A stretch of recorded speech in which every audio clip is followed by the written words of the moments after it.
September 1st, 1939. German tanks cross into Poland.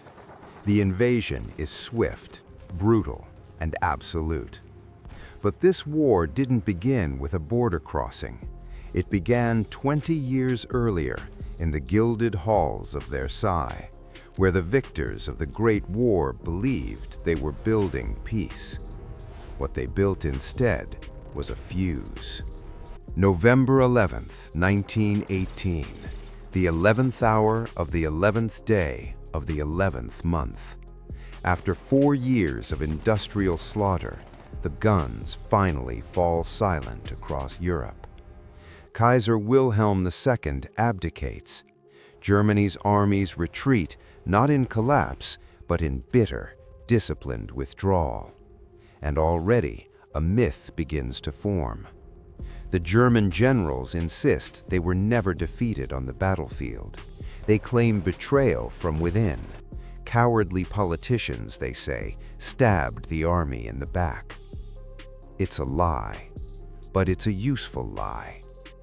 President Woodrow Wilson arrives in Europe promising a new world order.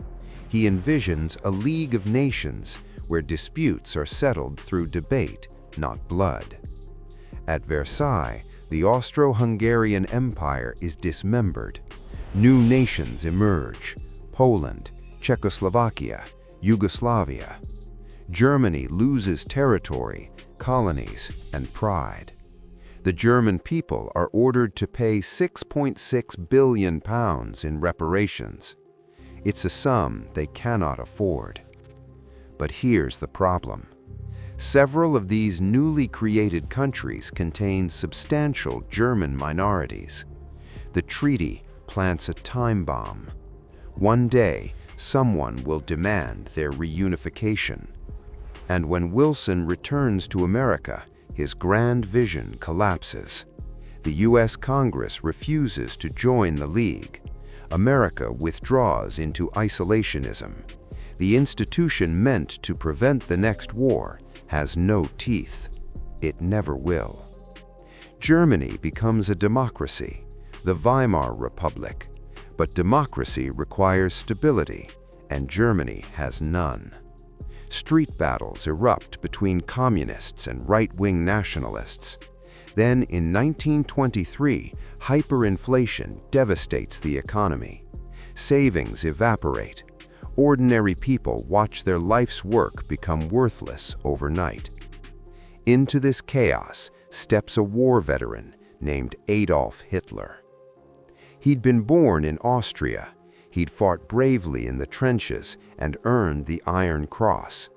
After the war, he settled in Munich and discovered he had a gift. He could speak, and when he spoke, people listened. In October 1923, Hitler attempts a coup. It fails. He's sentenced to 9 months in prison, where he writes Mein Kampf, My Struggle. In it, he blames Germany's humiliation on the Jews, the communists, the politicians who signed the armistice. He demands Germany rebuild its strength and seize new territory in the East. For the next 5 years, Weimar Germany actually prospers. Support for extremists declines. Hitler's Nazis remain a fringe movement. Then, in October 1929, the American stock market crashes. The global economy implodes. Unemployment in Germany soars past 6 million. Desperation returns. And desperation creates opportunity. By 1932, the Nazis are the largest party in parliament. But Hitler refuses to join a coalition. He wants absolute power. President Hindenburg, hoping to control him, appoints Hitler chancellor in January 1933. 1 month later, the Reichstag burns. Hitler blames the communists and demands emergency powers. He uses them to ban all opposition. When Hindenburg dies in 1934, Hitler declares himself Führer, absolute leader. And what follows is not chaos, it's calculation. Hitler pours money into public works. The Autobahn system employs hundreds of thousands. Unemployment plummets. The German people, traumatized by a decade of instability, are grateful. But in secret, Hitler is spending even more on rearmament. The Treaty of Versailles had limited Germany's army to 100,000 men. No air force, no tanks, no submarines. Hitler ignores it entirely. In 1935, he reveals the Luftwaffe. Germany's new air force has 2,500 planes, more than Britain and France combined. He reintroduces conscription. The army swells to 300,000 men. Britain and France protest. They do nothing. This is the pattern that will define the decade. Objection without action. But the first real threats to global peace don't come from Germany. They come from the Pacific. Japan in the early 20th century is a nation of contradictions. Nominally a democracy, but the emperor is revered as a living god. A rising industrial power, but with no natural resources. A population exploding with nowhere to expand. Japanese leaders look to Manchuria, rich farmland, coal, minerals, everything Japan needs. In 1931, without even informing their own government, Japanese forces stage an incident and invade. They overrun Manchuria, install a puppet ruler, and wait for the world's response. The League of Nations condemns the invasion. Japan walks out.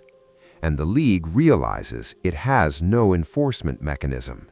It never did. Japan is declared an international pariah. Japan doesn't care. Its forces push deeper into China. In 1937, they provoke another incident and launch a full invasion. The Chinese fight back, but they're divided by civil war. The Japanese fight with exceptional brutality. Cities are bombed indiscriminately. In December 1937, after capturing Nanjing, Japanese forces massacre over 300,000 civilians in 6 weeks. The League of Nations does nothing. Britain and France are distracted. The United States remains isolationist. China fights alone. Meanwhile, in Europe, another dictator is testing the waters. Benito Mussolini came to power in Italy in 1922. Like Hitler, he promised order in the face of chaos. He rooted out corruption, launched massive public works, and built a modern military. When the Great Depression hit, Italy weathered it better than most. Mussolini became a global inspiration. But Mussolini wanted more than admiration. He wanted empire. His target, Abyssinia, modern-day Ethiopia. In October 1935, Italian forces invade. The Abyssinian army, armed with outdated weapons, stands little chance. Italy even uses chemical weapons, banned as a crime against humanity at Versailles. Emperor Haile Selassie appeals to the League of Nations in person. He begs them to uphold their ideals. This is the supreme test. The League imposes sanctions. They have no effect. Within 6 months, Abyssinia falls. What this reveals is fatal. The League of Nations is powerless, and Britain and France, traumatized by World War I, no longer have the will to fight. Both nations emerged from the Great War shattered. Their economies never recovered. Their populations are haunted by the casualties, a generation lost. And now they face the cost of controlling empires swollen by absorbing Germany's former colonies. Britain's army had been reduced to a small professional force designed to police its empire. France, mistrustful of Germany, maintains a large conscript army, but declining birth rates mean manpower shortages loom. France's solution is the Maginot Line, a series of fortifications along the German border, massive, expensive, and fundamentally flawed. It only extends to the Belgian border. Beyond that, nothing. The French are preparing to fight the last war, not the next one. And Hitler is watching. In 1936, he sends troops into the Rhineland, demilitarized at Versailles. Britain and France protest. They do nothing. That same year, civil war erupts in Spain. A left-wing Popular Front government faces a military coup led by General Francisco Franco. Hitler and Mussolini see an opportunity. They pour in troops, tanks, and aircraft. The Luftwaffe's Condor Legion tests new bombers. Mussolini sends 50,000 men. Britain and France declare non-intervention. Stalin sends some support, but not enough. The largest source of help for the Republic comes from volunteers, the international brigades. 30,000 Americans, British, French, and Germans who travel to Spain to fight fascism. They fight with courage, but courage isn't enough. In April 1937, German bombers obliterate the town of Guernica. 6,000 civilians die. Madrid holds out for nearly 3 years, but in March 1939, the Republic falls. Franco's victory confirms what Hitler and Mussolini already believed: the democracies won't fight. Hitler now moves openly. In March 1938, he annexes Austria, the Anschluss, a sovereign nation absorbed overnight. Britain and France protest. They do nothing. Next, Czechoslovakia. The Sudetenland, home to 3 million German speakers, becomes Hitler's justification. He demands the territory. The Czechs mobilize. Their army is well equipped. Their border fortifications are formidable. British Prime Minister Neville Chamberlain flies to meet Hitler twice. He offers concessions. Hitler keeps raising his demands. On September 29, 1938, in Munich, Britain, France, and Italy agree to hand the Sudetenland to Germany. The Czechs aren't represented. The Soviets aren't consulted. Chamberlain returns to Britain, waving a piece of paper. He declares peace in our time. Winston Churchill, one of Chamberlain's fiercest critics, responds, "You were given the choice between war and dishonor. You chose dishonor. You will have war." 6 months later, in March 1939, Hitler invades the rest of Czechoslovakia. For the first time, he sees his non-German-speaking territory. Britain and France finally draw a line. They guarantee Poland's safety. Hitler doesn't care. He believes they're weak. He's probably right. But there's one problem: a two-front war.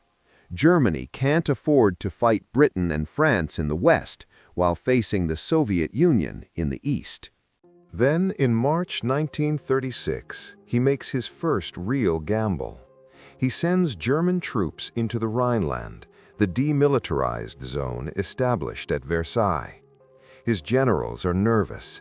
If France responds with force, Germany will have to retreat. They're not ready for war. But France does nothing.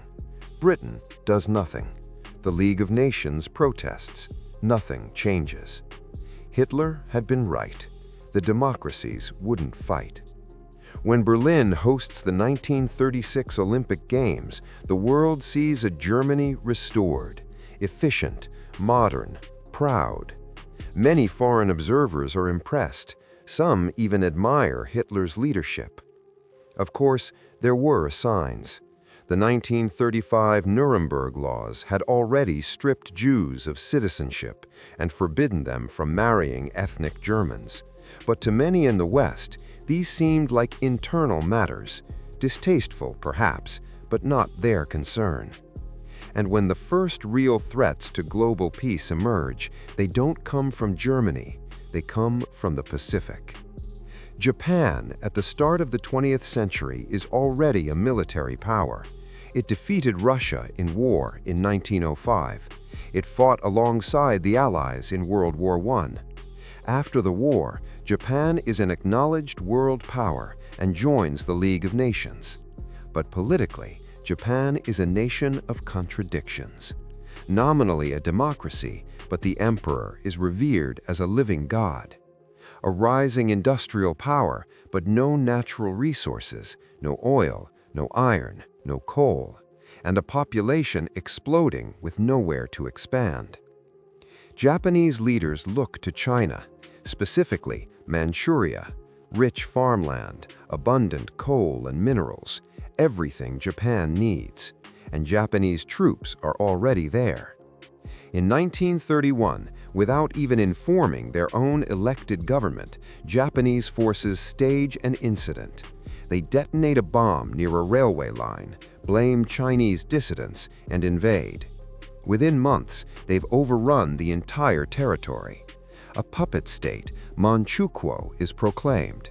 Henry Pui, a last emperor of China who'd been deposed in 1911, is dragged out of retirement to serve as figurehead.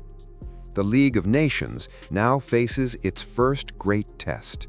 Japan is universally condemned. An investigation is launched. A report is issued. Japan's response is blunt. They reject the findings and walk out of the League. And the League suddenly realizes it has no enforcement mechanism. It can condemn, it can investigate, it cannot act. Japan is declared an international pariah. Japan doesn't care. Its leaders have turned their eyes to further conquests. China is in chaos. The government of Generalissimo Chiang Kai-shek is locked in civil war with Mao Zedong's Chinese Communist Party. It's the perfect target.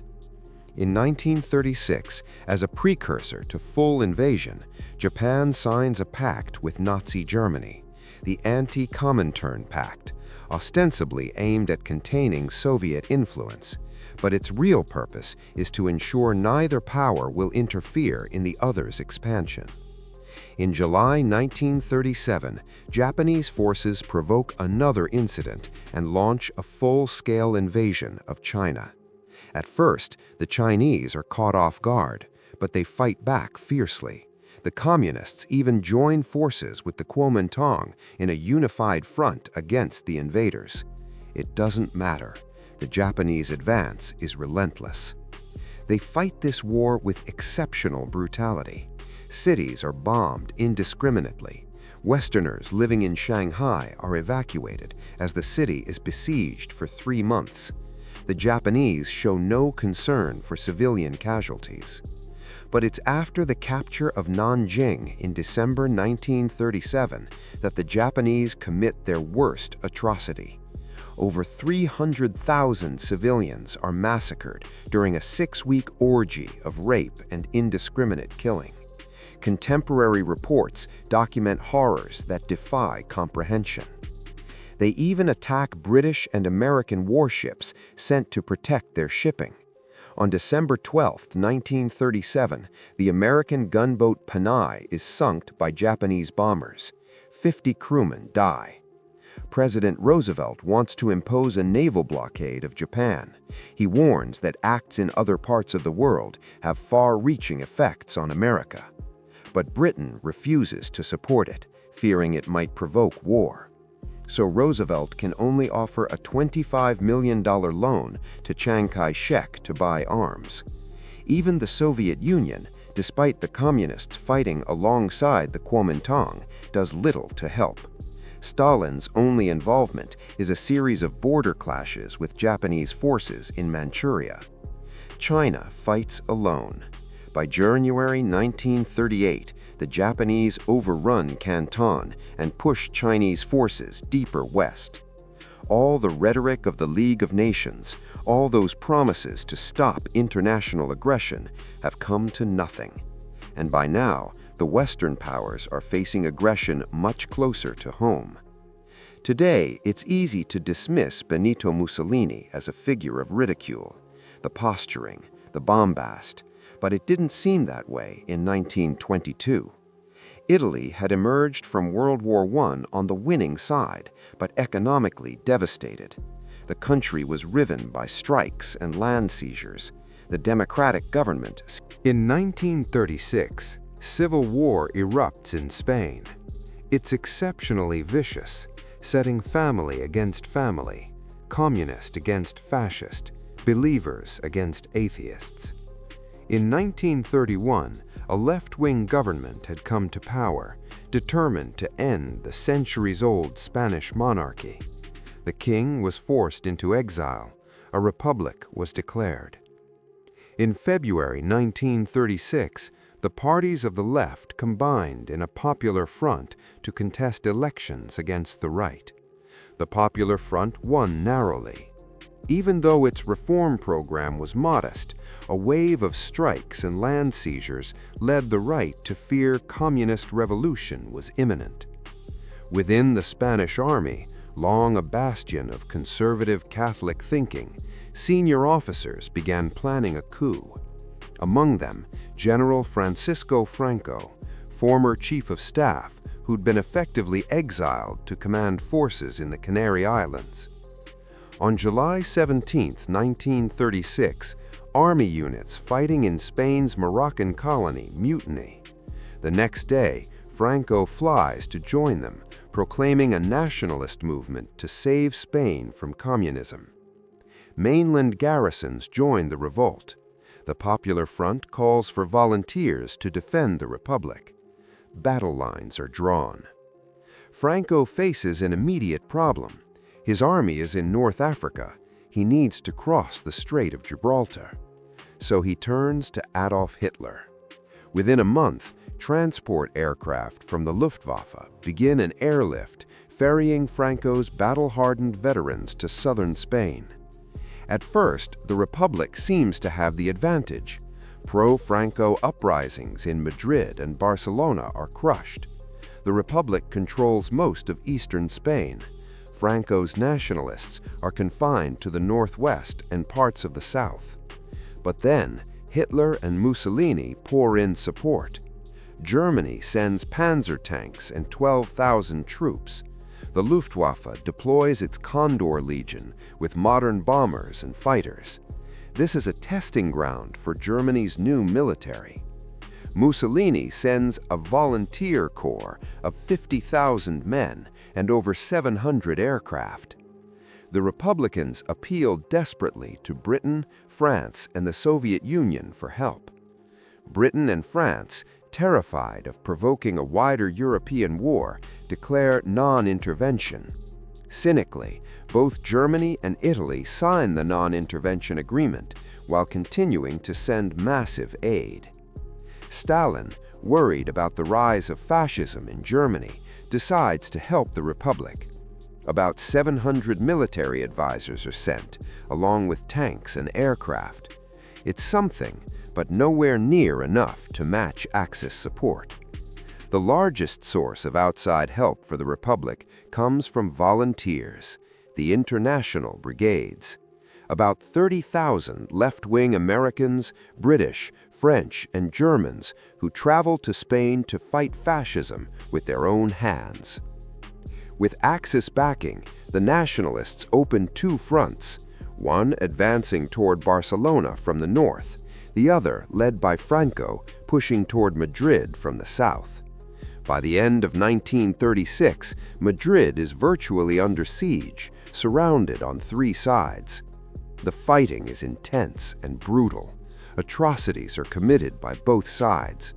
Republicans hunt down and murder Catholic priests. Nationalists slaughter anyone accused of being communist. German and Italian air power is used indiscriminately against civilians. Madrid is heavily bombed, but the worst incident comes in April 1937, when German bombers obliterate the Basque town of Guernica. 6,000 civilians die. The territory controlled by the Republic steadily shrinks. Republican forces fight with great courage, but undertrained and under-equipped volunteers are no match for Franco's professional soldiers or the combined modern weaponry of Germany and Italy. As the war drags on, the Republican alliance begins to fracture. Communists and socialists want to focus on military victory. Anarchists and syndicalists see the war as an opportunity for workers' revolution. In May 1937, these tensions explode. Fighting breaks out in Barcelona between anarchists and communists. It's a fatal weakening of the Republican cause. By the end of 1938, the nationalists have penned the Republicans into a small enclave around Barcelona and another stretching east from Madrid. The international brigades are withdrawn. More nations recognize Franco's government. Madrid continues to hold out, a symbol of defiance, but its defenders are exhausted. At the end of March 1939, after nearly 3 years of fighting, Madrid finally surrenders. A month later, Franco declares hostilities an end. Spain's civil war leaves scars that take decades to heal. Some never do. But internationally, Franco's victory proves catastrophic. Hitler and Mussolini are confirmed in their belief that Britain and France are too weak to resist real pressure. Stalin despairs of their willingness to confront fascism. Hitler, in particular, sees his path clear. Even before the Spanish Civil War ends, he's already moving.